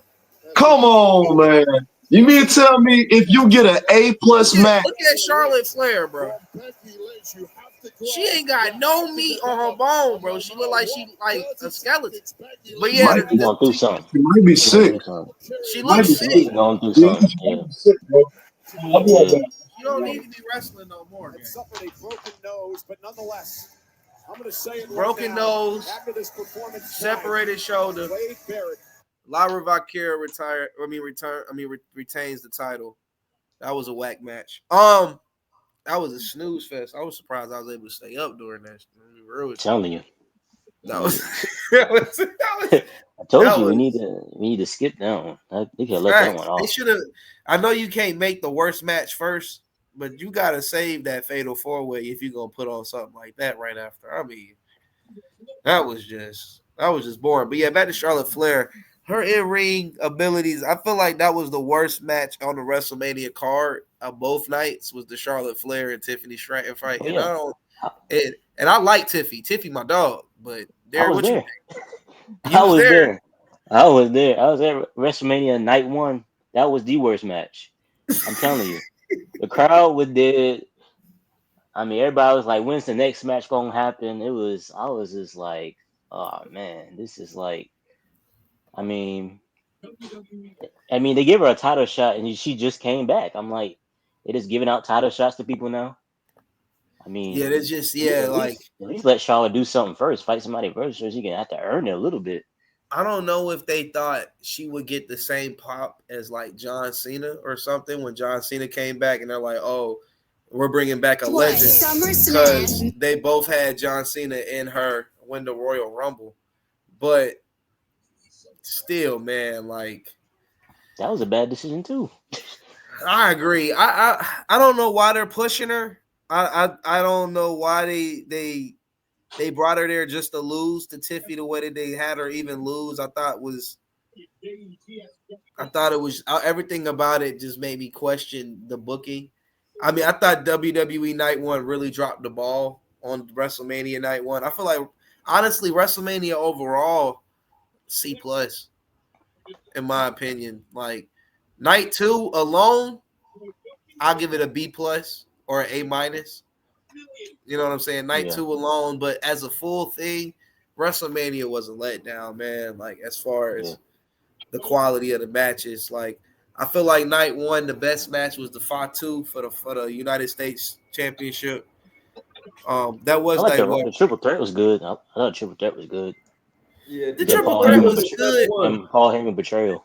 That was the best match of the whole 2 nights. What, the triple threat? Yeah, that was the best match of the whole. I just feel like it just had a whole bunch of finishing moves over and over again. I didn't feel like it was like a wrestling. Like I didn't feel like it was a real wrestling match. Like it was just everybody hitting their biggest moves over. I feel like CM Punk hit like 5 go to sleeps. Like it was just a repeat smash. Like everybody was just hitting their finisher. Like I felt like there was way better wrestling in the Fatu versus LA Knight fight for some reason to me anyway. Like and I'm not taking nothing away from LA Knight either. I felt like he performed really well in that match. Hey, if I can remember correctly, bro, about a year or 2 ago, bro, Jay, you was on that LA Knight train. I was. Hey, you don't want to put me on LA Knight, and I kind of started like LA Knight. Listen, I'm still at Team LA Knight. Hey, I'm still rooting for that man. I don't know, man. I moved off. I feel like it's tired. It's tiring now. It's you know what it is? It's like I think it's the fact that he wrestled for so long, bro. Yeah, he old, man. He old, like for real. But he not old to the WWE though. He only been in WWE like what 4 or 5 years. Well, he was in NXT for a little bit. No, I'm sorry. He was at TNA. That's the highest he got up. He was in TNA for a very long time. In the TNA, it was. I thought he was at AEW for a little bit. Nah, I think it was TNA. He was at TNA for like a long time. He was there when Xavier. I'm sorry. He was there when Tonga Loa was there. He was there when Christian, when they put the TNA title on Christian back in the day. He was in TNA for a long time, and that was like years ago. Like I'm talking about. I think I might have been still. No, I was in college. Yeah. So he'd been in the game for a long time. That's why he's like, by years he's old. Like for real, he's old. But to the WWE fan, he's a new wrestler that they probably never seen before. Yeah, I just think his gimmick is just retired. That's all I think it is. Yeah, you can't try to hit lightning in the you hit lightning in the bottle twice with Stone Cold and The Rock. You're not gonna replicate that. You wasn't supposed to hit it twice, and it's like, hey, he has the same mannerisms as The Rock. Ain't that how it's done? Is it? It's the 3 up, then down. It's down like that. Shut up, Pixar, bro. That's Lonnie's cousin. He a phenomenal in-ring performer, but I hope he don't win. They need to have whatever AAA luchador belt they need. They got whatever mid-card luchador belt. They need to go ahead and put that on Pixar. They need to just give the luchadors their own show. Put AAA on Netflix on like Thursday. I don't know, man. They got too many shows. They got that LFG shit on Tubi. Got SmackDown, got Raw, got NXT. Shit, man. Ain't nobody watching. I haven't seen not one episode of that Tubi shit. Have you watched it? Anybody watched it? I've been watching a little LFG because they got that show with the Undertaker and Booker T coaching and Bubba Ray. That's on AE though. But that's a part of LFG though. I mean, all I'm saying is like that's like a reality TV show though, right? Yeah. So like I wouldn't even consider that as part of like one of the wrestling shows. Like that show on Tubi is a wrestling show. Like they actually be having storylines and it's wrestling. Them shits be quick too. They be quick, like quick promos, quick matches. It's just whack. It's just whack. What up? Hold on 1 second, y'all. My sister just got here. With only 20 calories, 0 added sugar, BCAAs, and electrolytes, now available at Quick Trip. Oh. They not. I don't really think they're booing Dominic. Not only Dominic Mysterio, but also Justin Day. They're not booing him. He might turn face. I'm about to say, I think he's grown on people. Yeah.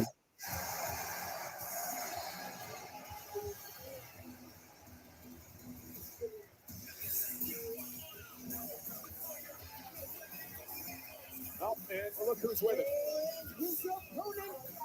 From San Diego, California, weighing in at 200 pounds. Hey man, that's Eddie Guerrero's son, bro. Like, that's Eddie Guerrero's son, dog. Yeah. Look at this. Like, he don't look like Ray at all. He got the same skin color as Eddie, same head, same mannerisms too, in a way. Just in like a cockier way. Let's be honest. Does he look like his father that signed the birth certificate? Hell no. Nah. He don't. Eddie Kidd. In many ways, it's made it. It's Eddie Kidd. Sometimes I see, to be real with you, sometimes I see a little bit of Chavo Guerrero in him. Oh, heck no. Oh, I don't look see like Chavo. a little bit. You think so? A little bit. That might be a case like, hey, that might be that Chavo. You know what? Might be I'm his looking at him uncle. in the face. I can see it. I can see Yeah, it. he might be that might be Chavo nephew, bro. For real. Like, let's be honest. Mean That's drop kick. definitely Eddie's son. Yeah. That man Rey Mysterio was never home. You heard him. That man Rey Mysterio was But never home. so was Eddie. Eddie was never home either. Oh, that's true. So you mean to tell me he was like, all right, Ray gonna be somewhere in Idaho right now. I'm gonna head back home to LA to clap some cheeks real quick. I'm just saying. I mean, hey, I lie, I cheat, I steal, man. You know what I'm saying? I'm just saying. And it's very known that Eddie He used to cheat. That's what I was just saying. But my thing is this though. I hope that they actually allow Dom to get in his bag in this match. I always feel like they hold him back as a They hold him back. Yeah, Everybody says he's so good, so fucking good. Like Kick out by the champion. I said his athletic ability and his in-ring prowess. I said nothing about his. I ain't gonna hold you. Sometimes Penta be messing up, and then he be like recovering. he botching. He do be botching. He be botching like crazy. Ooh. Oh, there you go, dog. Okay, all right. They letting them loose this match. Okay? Ooh, yeah. Suicide dive into a DDT. Tornado DDT. That's Not cold. tornado, just a DDT. I like Yeah. that. Ooh, yeah, that was nice. Yeah, no, we not playing. There you go, Dom. Is up there with the greatest DDT you will ever see. That is how good Dirty Dom is. Oh yeah, they chant his name. He might turn face. Who, Dom? Yeah, he might turn face soon. I doubt it, man. He got too much The heat. fans are chanting his name. Like shit. Pink. Oh, I know that hurt. Shit. Oh yeah, I like this. They pretty much told me, all right, y'all, the first two matches almost subpar.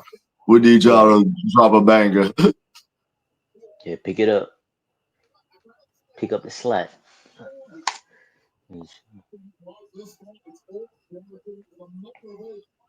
Diving Swanton, we're probably gonna get it.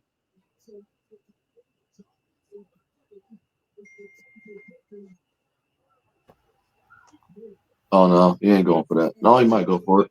Yep. Suicide Swanton.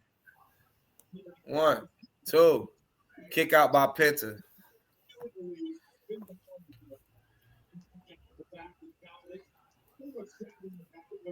Man, I just love how they letting him show his personality right now. Like my boy really going in. Shout out Dom.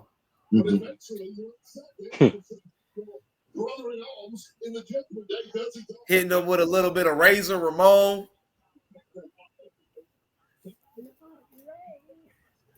Balor is a winner. Of course, he doesn't like it. Never be happy he lost a match to anybody. But eventually, you accept it and you support your brother. Shout out WWE, man. All the audio, other content is theirs, man. It's putting on a lackluster pay-per-view right now, though. They're gonna have something special. UFC pay-per-view gonna be better than this. The main event has to go crazy. This is like, what? I was like, the main event has to go crazy because this seemed like it's gonna pick up. Then they got to start off with this. What's the next? Is the next match the main event? No, it's Pat McAfee versus Gunther. Oh, come on, Man, nobody trying to see that, man. We ready, man. Might as well have just had this thing. It should have just been one match, one last time. Should have been John Cena versus Randy Orton for 45 minutes, and we all go home. Hey, just like Ric Flair and them used to do 60-minute Iron Man matches like on a regular. Yep. Let them have the whole arena. All right, y'all wrestle. No DQ. Balls count anywhere. Use whatever. And you got 30 minutes to go. All right, guys, what we're going to do is about to reach 2 hours, so I'm going to end it here, let it get a second to load, and bring it back. Okay. All right. 3, 2, 1. Yeah, we fly just like rockets in the sky. Yeah, we fly just like rockets in the sky. We take off, we blast off, we stay up, we lift off, we too high, can't catch up, we too high, can't catch up. Yeah, we fly.